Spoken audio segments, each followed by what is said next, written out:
ইনশাআল্লাহ চরমনাই ইসলামী আন্দোলন ভিন্ন একটি ব্যতিক্রমধর্মী সাহাবায়ে কেরামদের আদর্শের উপরে এই আন্দোলন চলতেছে, চলবে পরিপূর্ণ হকের উপরে। আল্লাহ পাক এই হকের ঝান্ডায় সবাইকে সমবেত হওয়ার তৌফিক দান করেন। এবং আমরা অধৈর্য না, মানুষ বিভিন্নভাবে উস্কানি দিয়েছে, আমরা মারমুখী হই, কিন্তু ইসলামী আন্দোলন মারমুখী আক্রমণাত্মক কোনো আন্দোলনে, কোনো কর্মসূচিতে বিশ্বাসী নয়।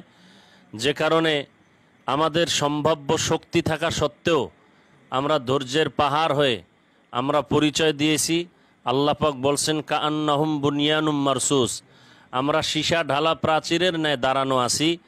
ইনশাআল্লাহ আমাদের এই ধৈর্য বিজয়ের জন্য পূর্বাভাস আমি মনে করি।